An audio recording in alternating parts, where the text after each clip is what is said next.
Welcome, readers. Today on Book Chat, joining me is my buddy read co-host, Classy Green. We'll be discussing the thriller His and Hers by Alice Feeney. Stay tuned. Hey, readers! Are you trying to read more books by Black authors, or have you been doing this? Either way, check out supportblackauthors.com to stay up to date on what's going on in the Black bookish world. We just recently released a trivia game to test out your knowledge of Black authors and have planners designed just for book bloggers. Head on over to supportblackauthors.com and use code SHELF for $3 off and free shipping. Happy reading!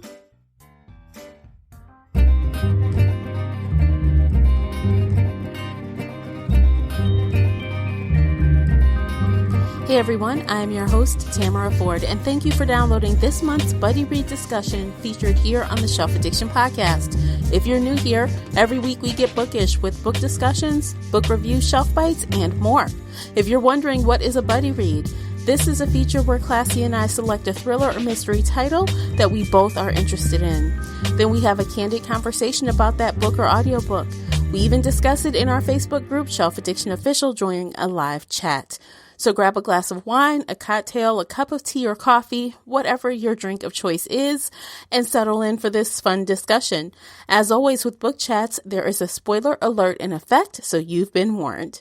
If you enjoyed today's episode, please support this podcast by sharing it with your book nerd friends or on your favorite social media space.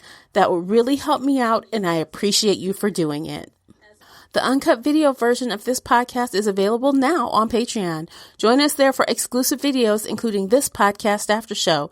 If you'd like to support the show in other ways, please consider doing that by supporting our sponsors. By supporting them, you are supporting us. Check out all of the sponsors at shelfaddiction.com/sponsors. If you've read the book or listened to the audiobook and would like to weigh in on this conversation, be sure to join the Facebook group Shelf Addiction Official. I hope to hear your thoughts on this discussion. Links for everything I've mentioned are in the show notes, so let's get going. We've got a lot to talk about today, so we're going to jump right on in. Joining me is the Buddy Read feature co-host, Classy Green. Welcome back, Classy. Hey, y'all. Hey. Hey. Today we are discussing the audiobook version of His and Hers by Alice Feeney, narrated by Richard Armitage and Stephanie Racine. The length is 10 hours and 39 minutes, unabridged. It was released on July 28th, 2020 by Macmillan Audio. So before we get going, Classy is going to share the synopsis. Okay. His and Hers. There are two sides to every story. Yours and mine and ours and theirs. His and hers, which means someone is always lying. Anna Andrews finally has what she wants. Almost. She's worked hard to become the main TV presenter of the BBC's lunchtime news, putting work before friends, family, and her now ex-husband. So when someone threatens to take her dream job away, she'll do almost anything to keep it. When asked to cover a murder in Blackdown, the sleepy countryside village where she grew up, Anna is reluctant to go. But when the victim turns out to be one of her childhood friends, she can't leave. It soon becomes clear that Anna isn't just covering the story, she's at the heart of it. DCI Jack Harper left London for a reason, but never thought he'd end up working in a place like Blackdown. When the body of a young woman is discovered, Jack decides not to tell anyone that he knew the victim until he begins to realize he is a suspect in his own murder investigation. Okay. Yeah. All right. So first, let me just say I do have my notes. You probably can't see it, but those on Patreon can see it. There, I got pretty good notes. They're kind of sloppy, but I had to get all the names down and draw the lines and make some and the connections and make the good. Comments. So hopefully I do better this month than I did last month. Oh, you remembered, huh? Yes, I did. So I'm like, let me put it on a big old notebook that I can't just, toss away. Right. Yeah. Yep. So, okay. Where should we start? I mean, okay, so let me just say, I thought that overall the book was fine. I thought that it had a kind of a slow start, but things got interesting for me when we first come across the first dead woman, and then we quickly learn that Jack had just slept with the woman the night before. Right. Yes. That was the scene that got me like, oh, what's going on? Okay, let me dig a little deeper. That was yes, that was the very beginning. Yeah. Where I was like, okay, I was vested at that point. What about you? What was the scene that got you vested? Probably that part too, because it was rather slow. I would say I was intrigued by the creepy voice distorted voice at the beginning, the clickety clack click. I was like, what is this? Mm-hmm. So I'm just like, is this the, I'm assuming it was the killer because it was a voice distortion. But I thought it added that creepy element to the story. So it drew me in, just that, because we only got that, I think, at the beginning, and then it dragged. So I would also say when they found that body, because it was just like, she's baking brownies or she's baking cupcakes and she drinks a lot. And I'm like, classic. Yeah. So then I to think have the officer, have slept with the woman. I was like, And then we find out that the news anchor who lost her job, who is now a beat person again, got to go out and cover these stories. Right. We find out really quickly following that wait a minute, Anna and Jack know each other. Yeah. What the frick? Oh, wait. They were married. And right. And then it really started picking up because Feeney does a really good job of leading us on without giving us, a lot of information. We're always guessing with her writing. So, it was like you knew they had some kind of connection, but you were like, are they not? Because I like how she twisted that, where he said he was at home with a 2-year-old. And didn't have any sleep. And I mean, spoiler, you guys already know spoilers, but also they would have had a 2-year-old because they were their exes, right? Wouldn't their daughter have been 2 at the time too? So it was just like I felt like Feeney played a lot of mind games in this book. She did. Because okay, so when it was all said and done, okay, so she did trick me. She did get me. I'm gonna say you look like I didn't like that. Let me just say, because it's one of these things. So I give her props. She did trick me, but it's one of those things where I bought the red herring hook, line, and sinker. I thought I knew. Yep. And it made sense all the way up until the very, very end. Yeah. And I'm like, to the beehive. Yes. And I'm like, oh my God. Yeah, I thought so too. I fell for it too, because at one point I was like, maybe it's so-and-so. No. And then I was like, because I doubted myself several times with her red herrings. And then I was like, but then I went back to my original. And then I'm like, yeah, she got me too. I was not happy. So let me just say, okay, so this center is really around like 5 women that knew each other in school, and they weren't friends, but they were mean girls together off and on. And they fed off each other. And they fed off of each other. There was the ringleader, as always, with the mean girls. Yeah. So Rachel was the mean girl. She was the first woman found dead. Yeah. So after we figure out, I feel like the turning point for me, like I knew it was a woman. I think maybe pretty early on, I knew the killer was a woman just because of the level of organization. She, like the things that they would say, even though it was distorted, I'm like, that's a woman. That's not a man. Yeah. So I felt like I knew the killer was a woman the whole time. Yeah. Which was correct. But when we got to the point where there was one scene where 4 of the girls played this mean trick on Catherine, who we just met, and she drinks pee by accident. That made me so mad. I was so sad for her. Yeah. In that moment, I instantly in my brain said, she's the killer. That is what happened, because I thought, that is a trope, and I've seen it before where, you bully someone, and obviously the bullying goes on and on throughout the school year. The rest of your time at the school. Yeah, so I'm like, oh, it's got to be her. She's coming for you. Yep, she's going to turn that ugly duckling is going to turn into a swan, baby, and you will not even recognize her. That's how I felt too. I'm like, yeah, I've heard this. I've seen this story before. Yes. I've seen this. And we were partially right, because she did turn into a swan. Yeah. She changed her name a little bit. She looked a little different. She went off and got married and had some kids. Had a little work done. Had some work done. I mean, because Anna didn't even recognize her. No. And I think one of the turning points where I realized, this is Catherine from school. Cat Jones is Catherine.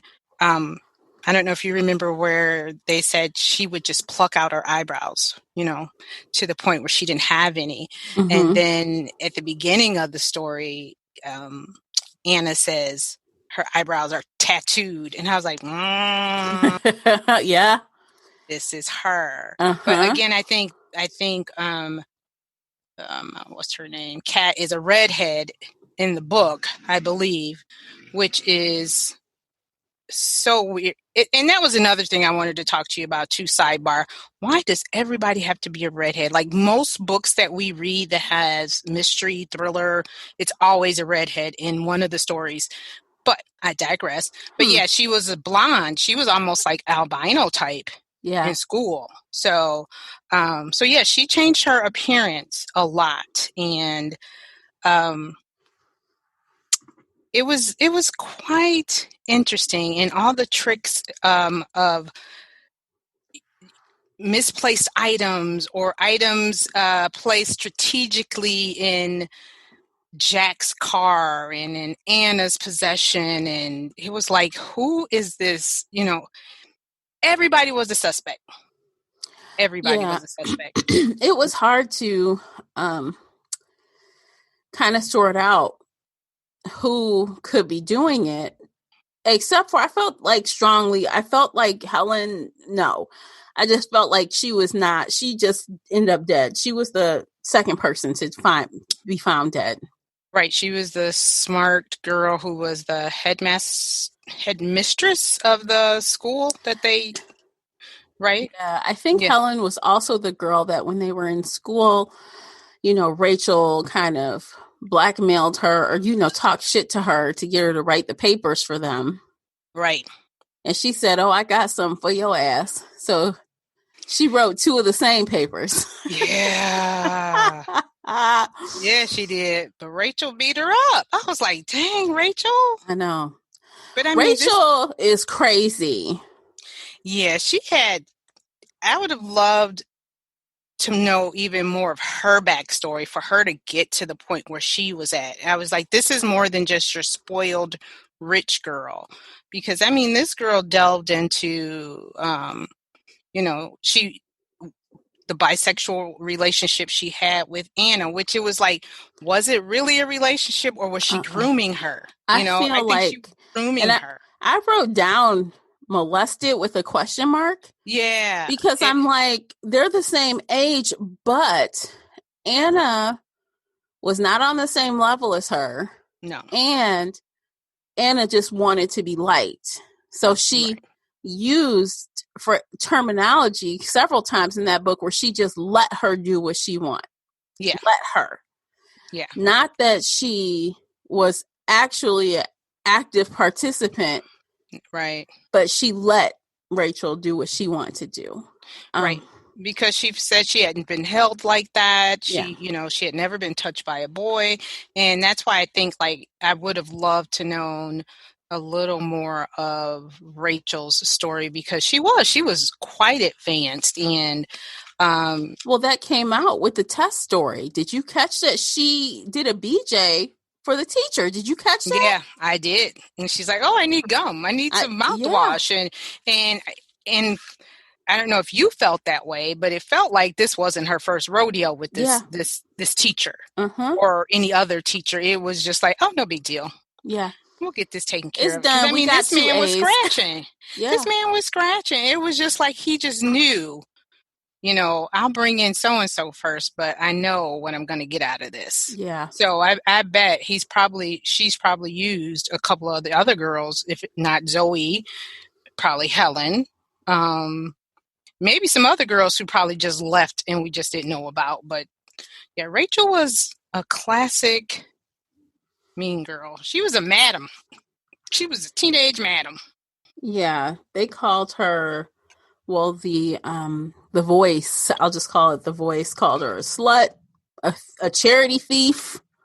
Oh, man. Yeah. She was something else, like when let's go there with the stealing of the charity. Let's go back to, she started, what was it, like a charity fund when she was in high school for the lesser or the poor. Mm-hmm. And when it was time to buy alcohol, she goes into that fund and counts out the money. And Anna says, that's for your charity, or for the poor. And she's like, you dummy, you are a charity case. How do you think I was just like, damn. Right. She's like, you are a charity case. How do you think I got you all those gifts and all this and that? And I was like, whoa. Damn. Yeah, that was crazy. And she continued on with this ruse as an adult. Yeah. Yeah, because she started a homeless shelter or something. She had a charity. Yeah, and she was using the money, as the Voice said, for her hair, for her designer clothes, for her designer purses. So this woman did not change. Well, that is the trigger that brought Rachel and Ann together. We found out that Rachel was trying to blackmail her again. She like, I need your help. Because I think what it is Rachel like, oh, I seen this bitch on TV.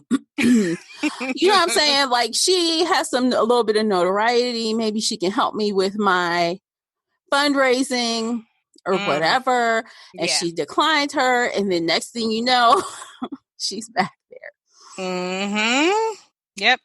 And not just that, she's sleeping with her ex-husband. And, I think that was all, a part of her ploy to reel in Anna. So, but wow.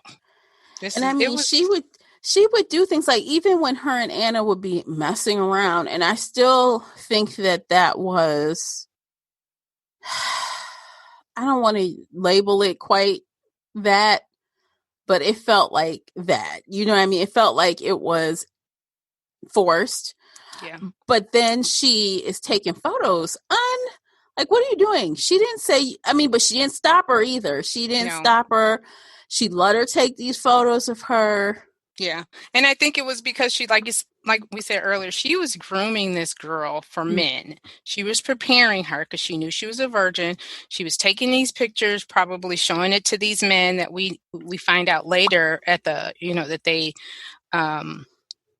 meet up with at in another location from Anna's 16th birthday party. So I'm assuming she's probably taking these pictures and either I won't say selling them, but at least showing some of the potential customers, look what I got for you guys. Here's this young girl. And, and if she does this enough with Anna, she becomes comfortable because, she was all uptight and she knew that Anna was, brought in a single parent home, no father. So it was almost like, here you have this predator, a female predator, and not just a female predator, a predator of your same age group, where it's usually someone who's older. But here you have someone who is of the same age group, much more experienced than she is, but still a predator all the same. Well, that makes me wonder, when I was reading it, I'm wondering, well, what did she do to Helen and Zoe? Like, I wonder, because at some point when Anna was getting all the attention, it seemed like the other girls were kind of jealous. Yeah. So was she trying to groom the others? And she said, oh, Anna's an easier target, so let me just focus my attention over here. So the other girls got dropped from the glow of attention of Rachel. You know what I'm saying? Yeah. I went in thinking that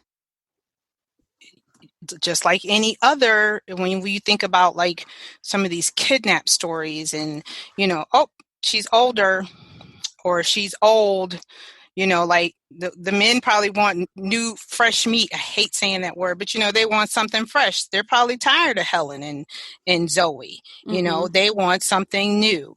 And lo and behold, here comes Anna. And that's what I thought, or to the point where maybe Rachel's threats didn't bother them that much anymore. It was like Helen didn't give a fuck. She was like, yeah, what they didn't up? Yeah, but they still participated. They but did. I think it just becomes norm. Now, were they getting paid too? I know Rachel was getting paid, but did the girls get a cut? I can't remember. I'm not sure if they did. It wasn't really clear if they did. Right. Because I know the man said we paid for this. Yeah. Yeah. Just odd. And I kind of, so this scene, so apparently on Anna's 16th birthday, that she has this little party. Rachel, Helen, Zoe, and Catherine, they come. They're like, have their drinks. And of course, Anna's mother is trying to be the cool mom. So she's like, y'all can drink. Just make sure you eat. Then they pretty much go and have their own, let's party. Yeah. Yep. And we didn't really get that scene firsthand, which I think was by design. I think maybe not that she was scared to write it or anything, but maybe she was just trying to save us from reading what actually happened on the back end of that birthday party. But sometimes I think when I thought that Catherine or Kat was the killer, or Kate, or whatever she goes by, when I thought that she was the killer, I wanted to know what the hell happened at that party exactly to make her so, right, to get her to that point of revenge. Yeah. Right. So at that point, I was like, well, I kind of feel like I should have gotten more of that evening instead of like this iced over version. But I mean, in hindsight, once we know all we know, I guess it wasn't that imperative to the story to actually get into the weeds of that party. Right. Because that wasn't, I mean, granted, they ruined her life. She left, but they didn't ruin her life enough for her to want to kill. Right. And I think, like you said, I think that's why Feeney didn't go into, I mean, she did give us some, but it wasn't delved in enough to the point of, like you were saying, just some revelation that you would just be like, yeah, I'd get them bitches too. Even though the part we did hear, I get those bitches too. Yeah, I mean, to me, unless I zoned out, I feel like I just heard that they were drinking. There were some guys there. They were somewhere else, like in the woods, or they were somewhere. Yeah. And I got like a gist of what was going on. Okay. I mean, it got to a point where she was pretty out of it. And they basically pulled a train on her. You did hear that part, right? Yeah. Okay. So, yeah, I mean, yeah. And it got to the point where I think, because what did... And by her, Anna you mean Catherine. Catherine, right. Yes, because let's clarify. Right. They pulled a train on Catherine because I think she had become extremely inebriated.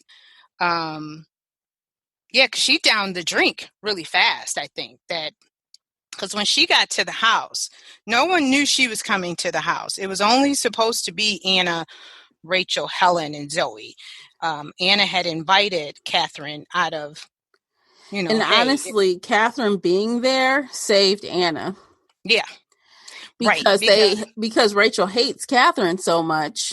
Yep, that she basically said, "Hey, you guys just get her, shoot," because Anna said, "Get the hell off me." Once she realized what was really happening, she kind of stood up to the guys, and that's when Rachel kind of pointed them in Catherine's direction, who was just out of it. She shouldn't totally even been drunk.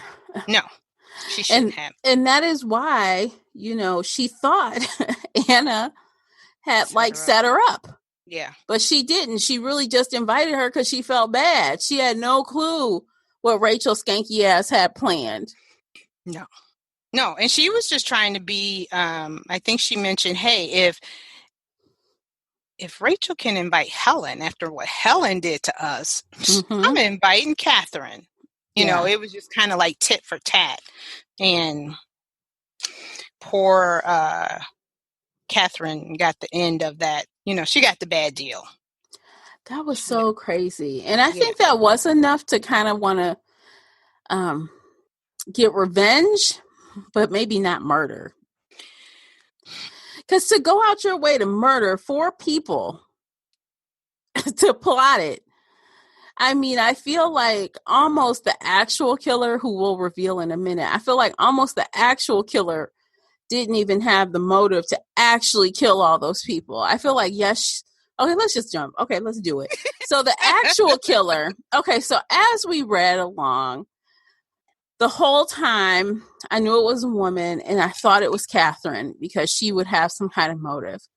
Okay. And then after I realized it wasn't Catherine, I thought maybe Anna did it the whole time. I thought, well, maybe it was Anna. Because she had access to all this stuff. And then she was like present at like 2 of the events before anyone knew. Yes. Yeah. And it kept coming up. Jack would ask, how'd you know about that? Yeah. But so I thought it was her for like a couple of chapters. And then at the very end, we find out it was her mother. Yeah. Who was pretending to have Alzheimer's. Yes. Now, at one point, did you ever think it was Catherine? No, I thought it was Catherine for most of the book. I thought Catherine was the murderer all the way up until the point where she died. I feel like when Catherine died, I felt like maybe she wasn't the murderer. For some reason, something happened in that period that I thought maybe it was Anna after all. Yeah.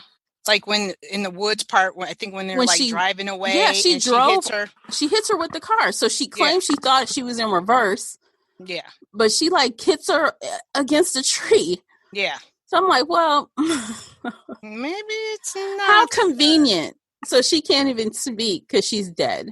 Yeah. So yeah, I think that was at a point too where I thought, okay, it's Anna, because now she's just shut her up. She's just shut up, the killer. Yeah, because it was weird. It was like she hung herself and then she got loose. It was like it was a fake hanging. Was a hell of a hat trick. Yeah, because she knew these ties and stuff, and it was a fake out. Yeah. And come to find out, she only got up there because her kids were taken. Yeah. Yeah, because I thought that was weird. I'm like, why is she faking her death? Is just to get Anna in the right spot to do what? Because I was thinking that whole time when her husband, Richard ran up there. So Richard kind of brought Anna to their house, to her, childhood home. Yeah. To Catherine's childhood home. And they're in there and then you hear him screaming. I'm like, is she up there killing her husband? I thought the same thing too. I'm like, whoa. Yes. And then she runs up there and she's hanging. And then the husband says alive. And then she thinks he means, I know you're alive. He's talking about himself, but he was talking about Catherine being alive. Yeah. And again, another red herring, because I'm just like, why is she? It was just weird. Yeah. But it kept me on my toes. It kept me on my toes. But like you said, come to find out, Catherine wasn't the killer. Anna wasn't the killer. It was, what was the mom's name? Oh, what was her name? I didn't even write her name down. I just wrote the mother. Yeah, I couldn't remember her name either. And I was like, I didn't feel like going back. But yeah, the mother basically was cleaning up. Was she in the point of possibly selling the house, or went to clean up Anna's room, found a suicide letter that Anna had wrote and decided, not to do, and burned it in the fire or the fireplace, but it didn't burn all the way. And the mom, being the busy bee cleaner that she is, got the letter out and read it. And, all these years she thought Anna had left her because, we forgot about the confession. So the mother, Anna's mother, we get this story mid-book where, I guess Anna kind of expresses kind of how loopy her mother is from all this drinking. One day she was supposed to pick her up from school. Yeah. She just decides to go home, and her mother is like laid out. She's got all this blood on her. She thinks she's just too drunk and something happened, basically. Right. But come to find out, that afternoon, the daddy attacked the mother, and she killed him and buried his ass in the backyard in the middle of the day. Yeah, in the garden. Yeah. Yep. Yeah. So that is why she was all bloody and dirty. Yeah. And that's why she would always tell her, don't call him, don't speak of him, basically. She ripped the phone out the wall.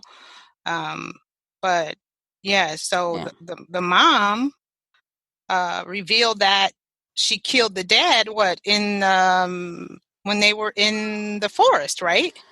Oh, because she said, I think because Priya, who we haven't really brought up much, who at one time I thought, is she the killer? Because she had access too. Because that third, the distorted voice, they kind of threw out some red herrings themselves, because they were like, police are no different than journalists, or journalists are no different than police. We use the same tactics to figure out things. So like you, I thought it was a woman too.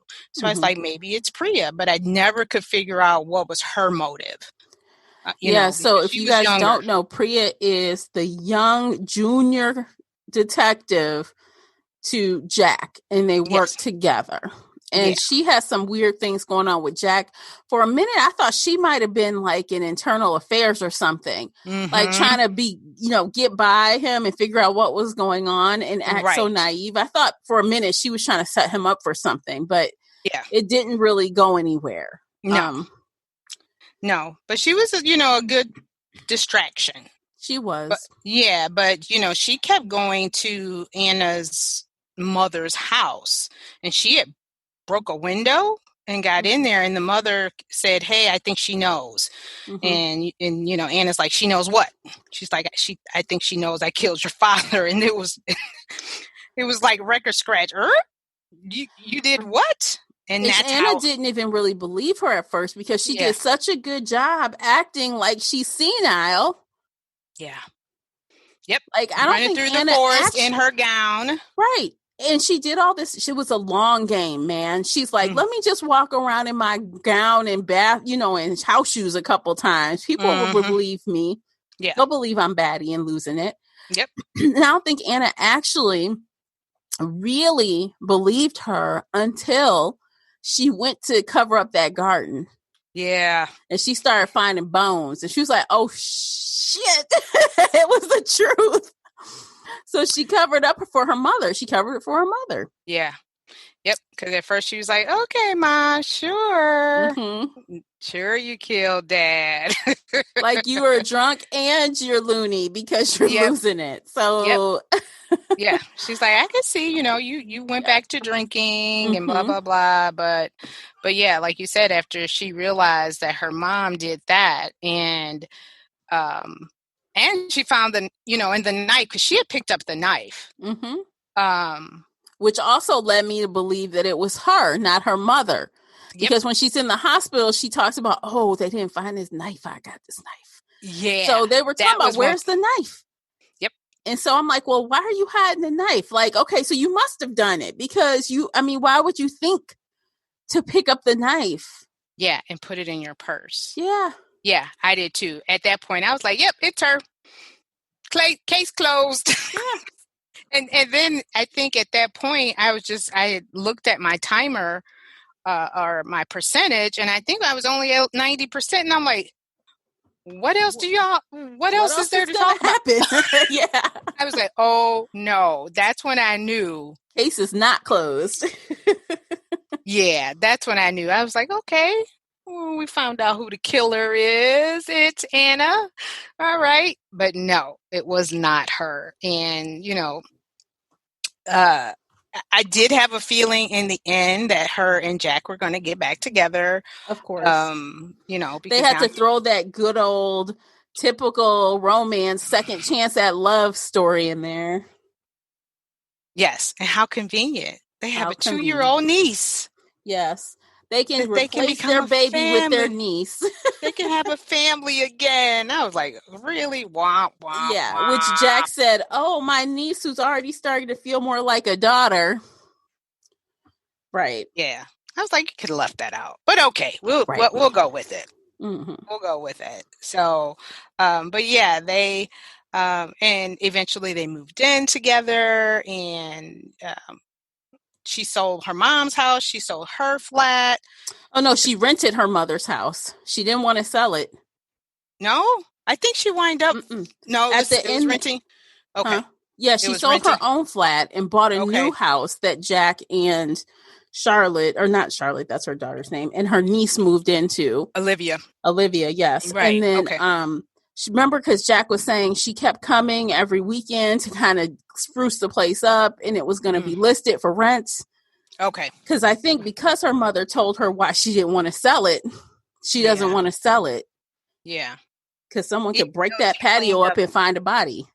Yeah, but I think she wound up digging up everything and make sure they'd never find a body. I think she put I thought she said they would never find bones or whatever.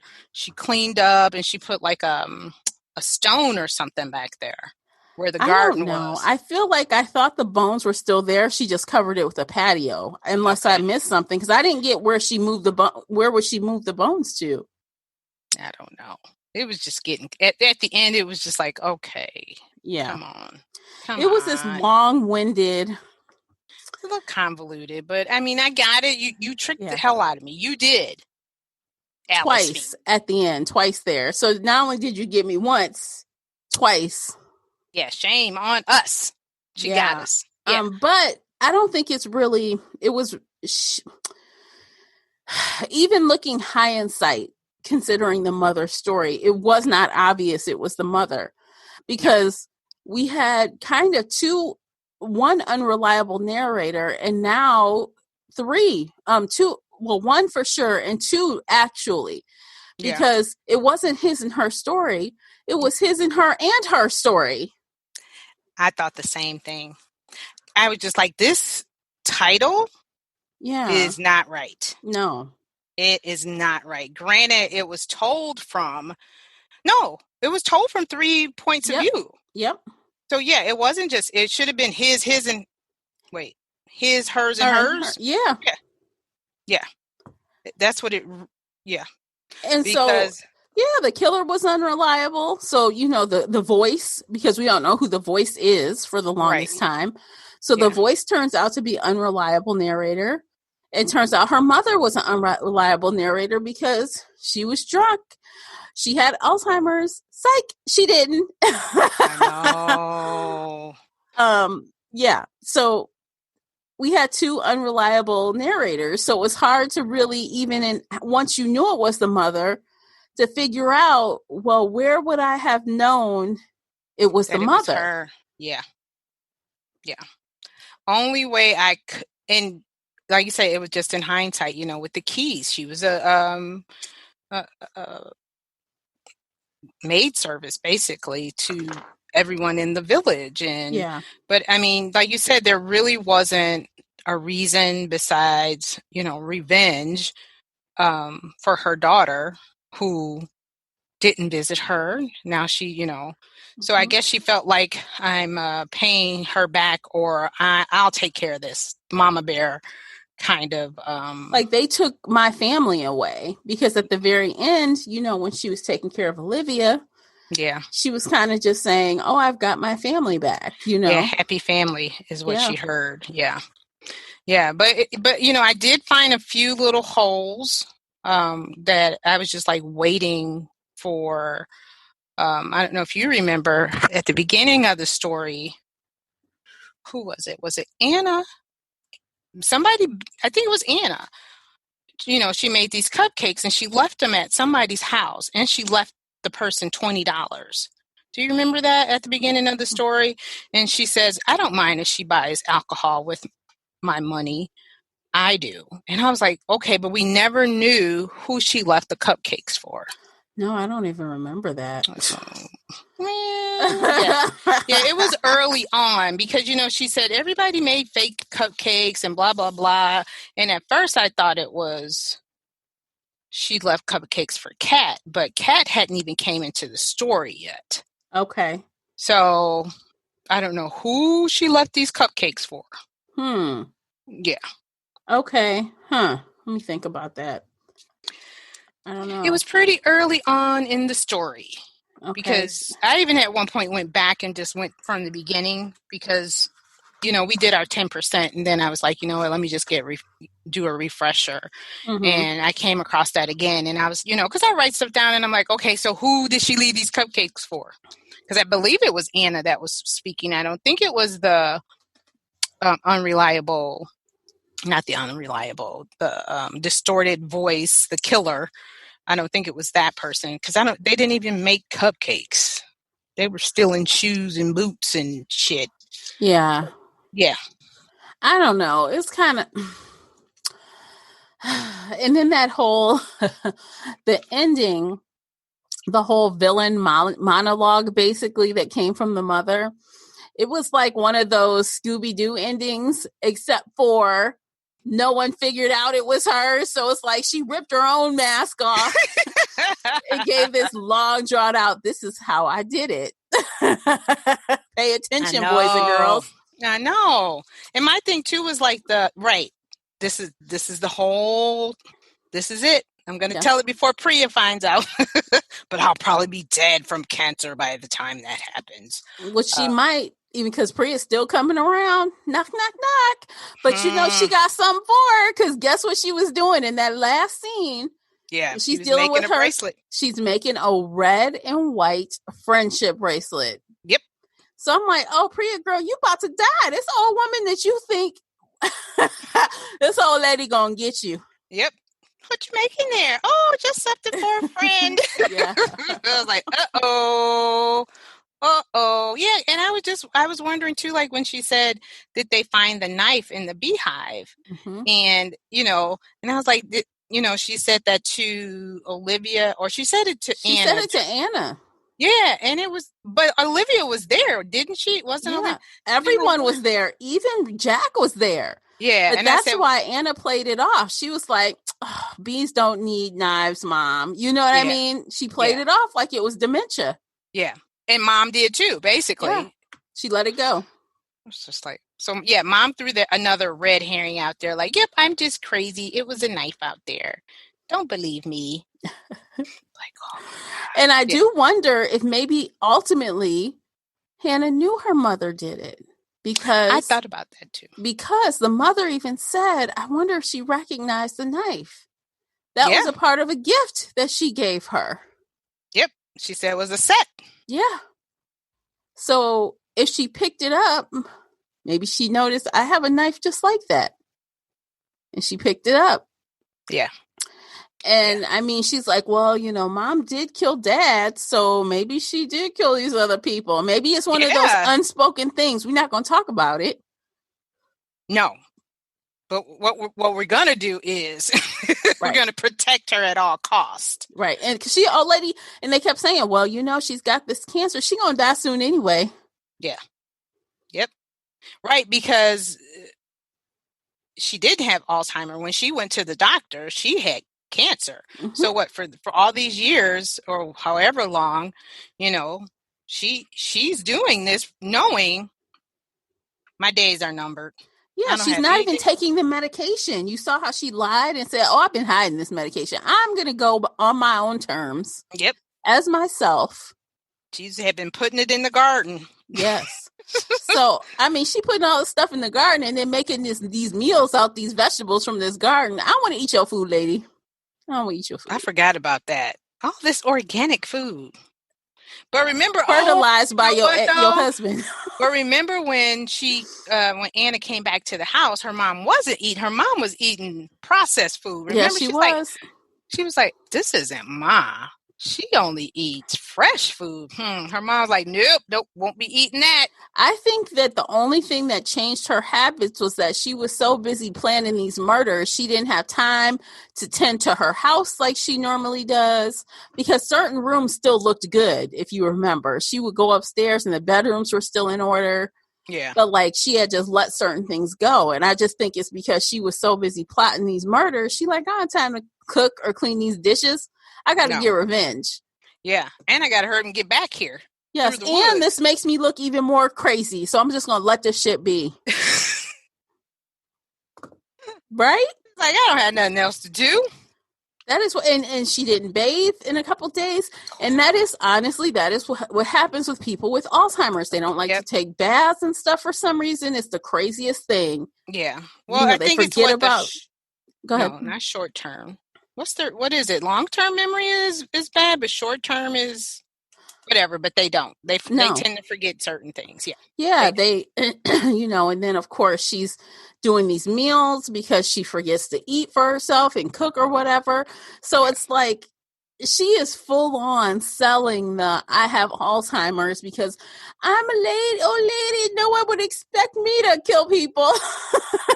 Right. And my daughter doesn't come over here. Yeah. And just think, Jack almost died too. Mm-hmm. He did, until she saw, well, they just need a little help getting back together. Because when the mother saw Jack with Rachel, she was like, that's skank and Jack, I'm going to get you. Right. She intended to blame it. She was going to frame him for everything. Yep. She had on his boots. She was sending the text messages. She was, man. Just think how tech savvy this little old lady was. That made me think. Like, sometimes when you got these old people, they act like they don't know how to do nothing. And you be like, come on now. You know how to use this cell phone. Quit playing. Yeah. I've had that feeling before, too, that I think you're just trying to get me over here. I think you just want me to visit. Yeah. Yeah. I think that's what you want. Because there's no way. Because right. Because his mom was very tech savvy. Yeah. But you think about it. She was a businesswoman. Mm-hmm. She's had her own business besides just cleaning. This, she knew a lot. She did a lot on everybody. And the woman was smart. I mean, most people can't get away with killing their husband or wife. To be honest, most people cannot get away with it. No. But she did. Yeah. Nobody questioned. Nobody missed him. I'm assuming everyone in town. Well, not everybody, because the mistress or whatever at the school didn't realize that her dad was gone. But I'm assuming that some people knew he was a little snot or something because he wasn't missed. No, but men leave all the time. That's classic. He just up and left. I don't know. And honestly, something about all of this, even though it makes sense on the page, I'm like, this is 2020, man. You can't frame people like that in 2020. People will figure out what you're doing. Like, have you watched any other true crime stuff on Netflix? You will get busted. Like, this knows, and I feel like Priya's on her butt. Yeah. She knows something is off. Yeah. That's why she's about to get taken out. Yeah, because she's whittled it down to, okay, Jack, it's not you. Yeah. We figured out that, she's probably already figured out that it's not Anna. Yeah. It's not, we know it's not Kat. She's probably. Well, they set Kat up. So from the police point of view in this book, the killer believe it's Kat. The killer died. Yeah. But Priya's got some. She's some weirdo. She's a weirdo. She's just one of those super smart people who will not let it go. No. She's by the. I'm taking up for Priya. Look, she making Jack food. She buying him cigarettes. She's doing the most. But she knew that if her boss, she probably said, I'd rather buy him some cigarettes than he be a jackass and be on my nerve. I ain't buying my boss nothing. Yeah, that too. No, you're just gonna be a jackass. Yeah, yeah. No, while I sit here and drink my wine. I'm not taking care of you like you my damn brother or boyfriend or whatever. No. I'm not. No. What is that? And that's why I thought maybe she might have been like a CI or something, because she was like manipulating him or something. But no such luck. Yeah, because I thought because when she went to get ketchup, I'm like, that's a long. Where the hell is she at? Right. I'm like, ketchup. I'm like, look, dude, you want this food? I ain't got no ketchup. You lucky I made this food, okay? And even Jack was like, I'm surprised you made this food. Right. No, I don't cook. And I mean, granted, she's probably lonely and this and that, but I'm not running out to get you no damn ketchup. And what's up with the curry statement? Like, that kind of annoyed me a little bit. Like, why did that have to be put in there? He was surprised the girl cooked for him because they not cool like that. Right. But then Priya has to go, what, you expect me to cook curry? I'm like, what the actual? He like, no.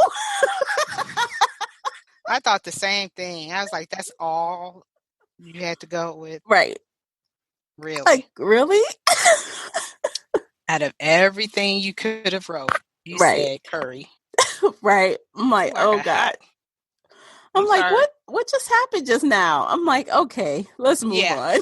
This just happened. And I was like, okay, editor, nobody called you on this? Nobody. Oh, so if Priya was a black character, would she be like, what you want me to make you some grits? Or some fried chicken?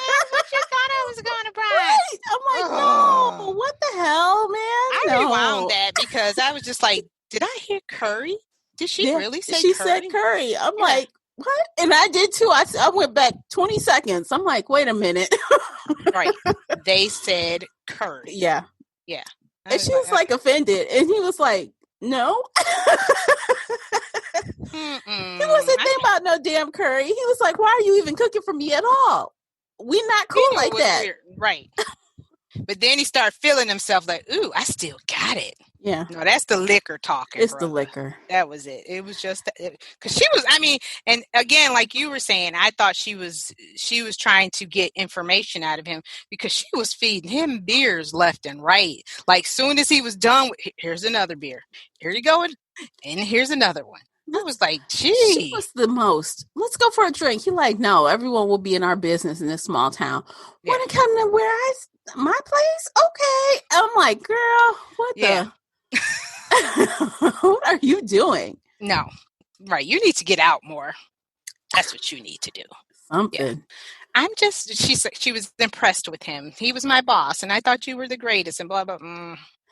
I feel like I would have liked her character more without all of that.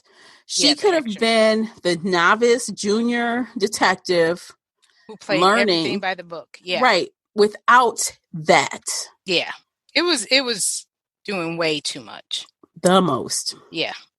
Because, I mean, even like her, you know, like I love this with Priya. I love the scene where Jack goes into the house and discovers Richard, I think, you know, Kat's husband, and he's dead, you know, and Priya looks at him like, and he's like, no. And she's like, Jack, you know, right. She's like, you know, and then she starts laying it into him. You know, we got that same call, you know, for, to cancel what was it? The ping on Rachel's phone and cancellation on the ping on Anna's phone. And, you know, and I mean, she read him his rights. And I was like, see, if she would have just stuck to that, right. This junior detective who wants to be like Jack, because that's what she basically said is, you know, I like. That is not how you have a professional mentor relationship. No, not at all. So no, right. The kind of relationship was her following, how he did everything, well, he didn't do everything by the damn book because he was sleeping with the girl and took the phone. Everybody, he kept a secret, but other than and then that. he kissed her randomly. I know.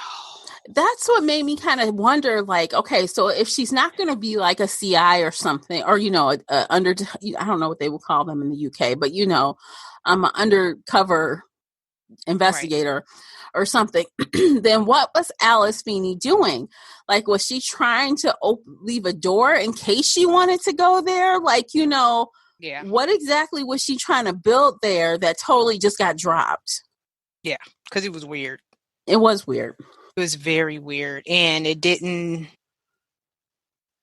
tie up, it wasn't wrapped up in a nice little nothing. Like you said, it could have just been totally eliminated. It could have just been, hey, let's, even if they sat down at the apartment and just had, because I don't have and a had partner. beers and talked about the case. That actually would have been good. They could have talked about the case. Yep. And what do you think? And blah, blah, blah. But no, it got into some freaky rom. And then she was like, because Priya was basically like, no, you're gross. But, he still and then he kissed her after she said that. Yeah. And I'm just like, dude, yeah. That could have really been left out. I enjoyed Priya as the nerdy detective who, okay, I effed up. I effed up these first couple of times, but now I'm going to get it right. Yeah. Yeah. Okay.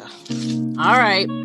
Well, I think this would be a good time to take a quick break. When we come back, we will talk about the audiobook narrators. We'll give our ratings. So stay with us. Yay. Mm-hmm.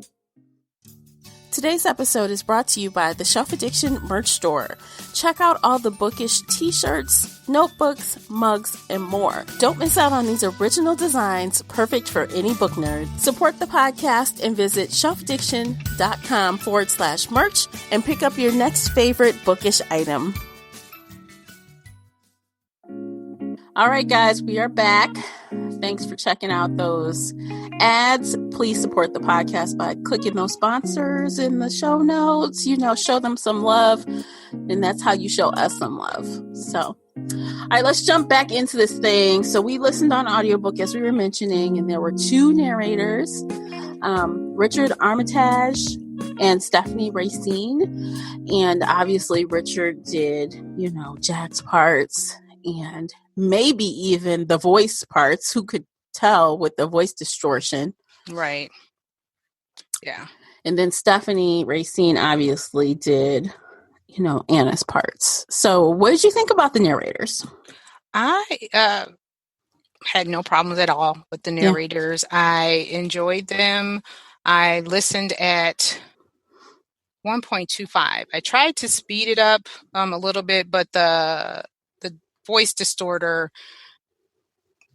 was a little too much for me at a higher speed.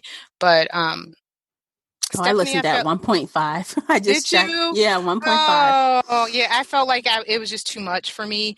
But I felt like Stephanie really gave me the emotion. She brought it. She brought the angst that Anna had. Throughout the story. Richard did a great job with Jack's character. He also brought the emotions and, even that sensitive part, even though he was a jackass, he was like the jackass, the sensitive jackass, I guess I could say, because he was the brother of Zoe, who was, I just felt like he brought all of it, that brother-sister relationship of, I'm only staying here because you needed help and blah, blah, blah. And then, but then, I love Anna but I'm having sex with her old friend, so I felt all that in his voice, and even the parts with Priya, like he was like, yeah, I'm feeling myself. I'm, and I was just like, oh man. No. Okay, stop. Yeah. I still got it. So yeah, I like both narrators. Yeah, I did too. I didn't have any issues. What I was glad is I think they both had similar pacing because when I did speed it up, I didn't have any problems with either or. So they must have already had kind of like the same cadence pacing as far as speed. Yeah. Because sometimes when there's more than one narrator, one will sound fine and the other you're like, oh. Yeah. Okay. So maybe then with the voice distorter, I don't know. It just felt like I couldn't understand the voice distorter because I don't know about you, but at one point, because I was listening on my phone and then I listened on my Alexa device, and on my Alexa device, the voice sound is really, really low, and I had to kept telling it, increase the volume and, turn up the volume. And it was just because their voices, even though they did have the same tone and pitch and cadence, it was low to me. So, for me, that's just me, my ears. When I sped it up, the voice distorted. I just felt like I was like listening really, really intently. So, but that's me. Maybe my ears are. I don't know. Maybe it was a little lower, but it wasn't enough for me to turn the volume up. Okay. Were you listening headphones or were you listening just like in your room? I listened some on the computer. Okay. I listened some through headphones on my phone. I listened some through my car radio when I was driving. Okay. So I had like 3 different sources I was using. Yeah. And the car was fine. It just felt like, I don't know. The phone was fine. Alexa was just really low. It was. So. Well, I thought it was cute. I like the little distortion voice. I like when they do different things on these kind of audiobooks to kind of mix it up a little bit. Yeah. So that was I wonder nice. how that came off, reading that, because it was, everybody, the reviews that I've read, the people who did the audio, they were like, that voice was creepy. And some people left. They were like, I'm done. I'm out. Yes. Peace. Because that clickety-clack, kill I'm them all. sorry. Those people who were scared of that, I'm sorry. Y'all don't even have any tolerance for anything because it is not scary. Like, okay, like you can't even watch the TV I watch if that scared you. Like, I saw your blog, ma'am. I saw some of the movies you listed on your Blogtober, and I was like, oh. You wouldn't watch some of those? I do like horror, though. I know. I saw Conjuring something, and I was like, ooh. Oh, my gosh. So, look. Okay, so I already told you I have a thing with ghosts, right? Ghost is my, that's my pressure point is ghosts for some reason, which we talked about before. Right. But The Conjuring, I only watched that because one of my coworkers kept telling me how good it was. So I watched the first one and I'm like, wow, that was really damn good. So I waited a couple weeks before I watched the second one. Yeah. But it is a little creepy, but just watch it at 9 a.m. By the time you go to bed, you'll be okay. And watch the little Golden Girls before bed. Or watch some Food Network, watch some comedy. There you go. There you go. Filter it right out. There you go. Yeah. Yep. But I mean, I'm getting adjusted. I know we're off topic a little bit. I'm getting a little adjusted because I'm watching Lovecraft Country. So a few things I'm not as tense and jumpy as I used to be. And I watched The Haunting of Hill House, which I thought was like, okay, it's creepy, but it's not scary. Okay, so this part didn't scare you. Okay, this part now scare is not the right word, but it creeped me the F out. What? So the part where there's this guy, the one ghost where he has a cane and he's like, boom. For which one? Boom. The Haunting of Hill House. When he walks and his feet don't touch the ground, but you hear this boom, boom, boom. And then that, for some reason, that just creeped me out. Yeah. And then the one scene, sorry guys, sorry, but anyway, with the one scene where the son and the father are in there, and the son's looking at the father, and the father's like, "Just look at me, just look at me, don't look that way." I'm like, ah! Yeah, it was creepy though, but it was addicting though. It was just like, I know it's scary, but I gotta watch the next one. Okay, it comes out like next week. Yeah. Yes, girl. Yeah. Yes. So yeah. So yeah, I'm getting a little used to it, but there's just like you said, there's just some things that it's like, but I'm getting better. But this was like It was creepy, but it wasn't scary. It wasn't scary at all. No, I think it just brought it up a notch. The clickety clack, clickety clack, and you could tell that this person's. So I was thinking their mental state was off. You go from clickety clack to kill them all. Just like, okay, somebody's lost it. The very end, we hear that voice. And then we just hear the grandmother's voice. She, when the little girl calls her, she's like, "Oh, sorry, I was just daydreaming." Mm-hmm. So basically, she's pretty much talking to herself in this voice. Yep. Like, wow. She is basically like talking to her about herself in third person. And I did notice that with Alice. Her flashbacks. I don't know if you realize that the way she would do her flashbacks, it would just be like, here we're talking and blah, blah, blah. And yeah, back in 1953, it would just like, she just kind of just sneak it in there. And before you know it, it's like, okay, we're in a flashback. It didn't seem like the transition, but I mean, it didn't bother me. I'm not sure if that's how the narrator did it. It was like, I'd be interested to see how it was written. Yeah. But, the flashbacks were just kind of, all of a sudden she started, like you said, she was daydreaming. Anna did it a lot. She'd just be thinking, and then all of a sudden she went back to when they were teenagers, and then she'd come back. I do wonder if, like, in the book, maybe it was italicized or something to kind of break it up and show people this is something different. Don't get confused. Yeah, and they probably did. But, to hear it, you're just like, all of a sudden, she's thinking about, I think one scene, they were in the woods. She's at Charlotte's grave, and she sees Rachel.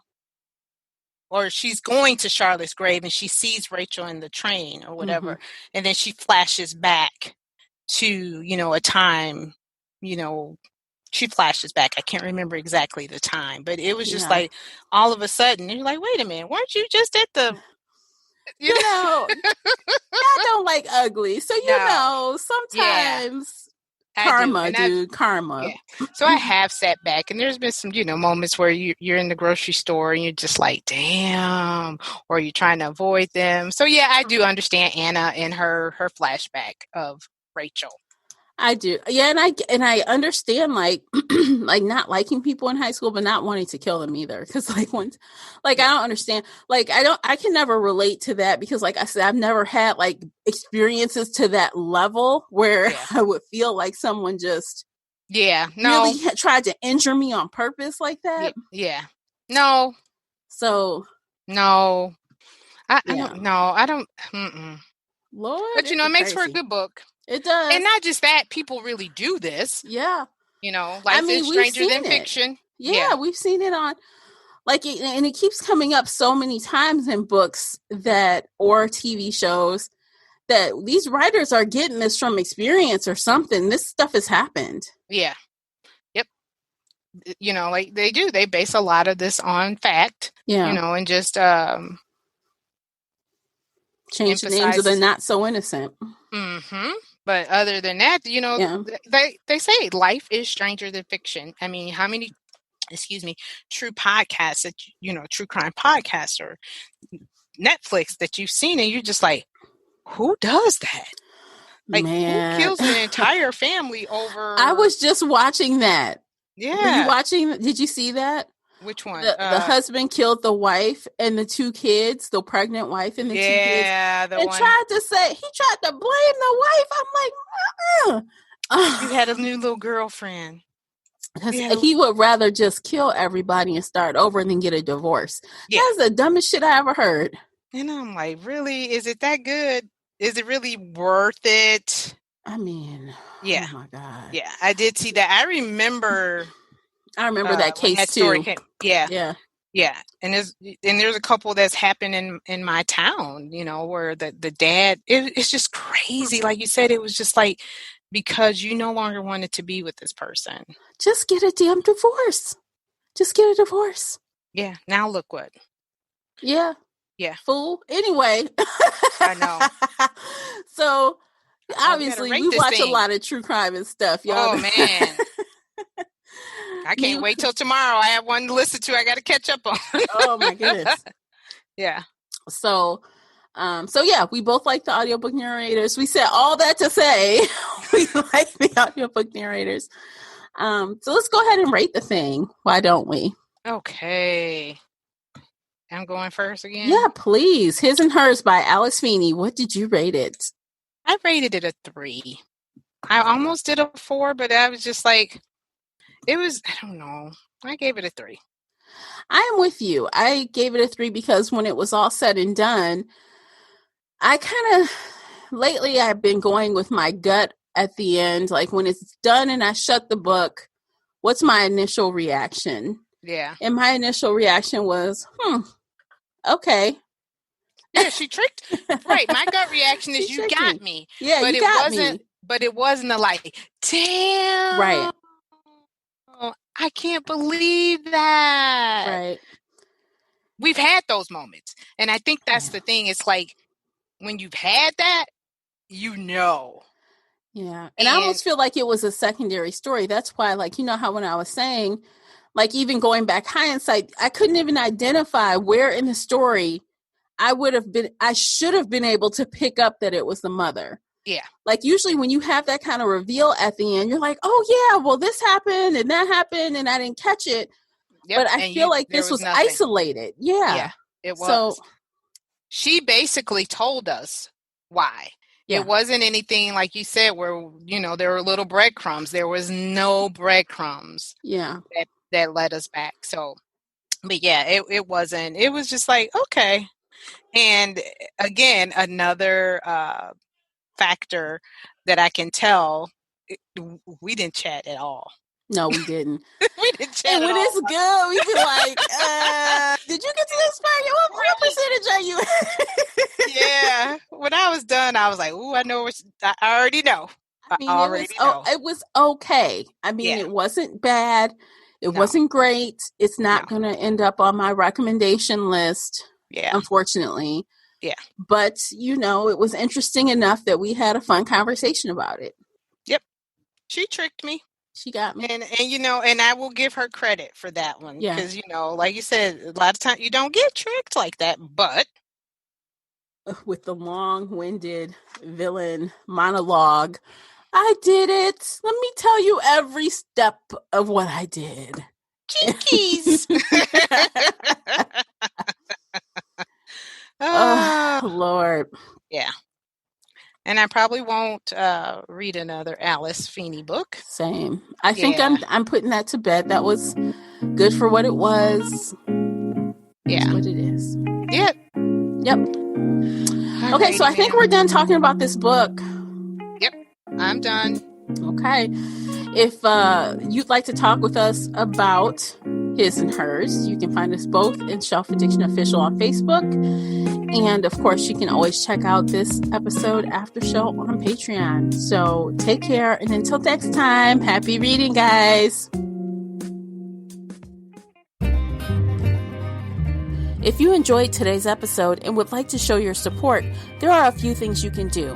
Head on over to Apple Podcasts and leave a positive 5-star review, or like this episode on your favorite podcast player.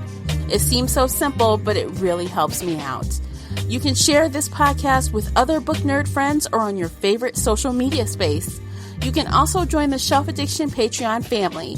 For as little as $2 a month, you will help us produce even more awesome content for your ears.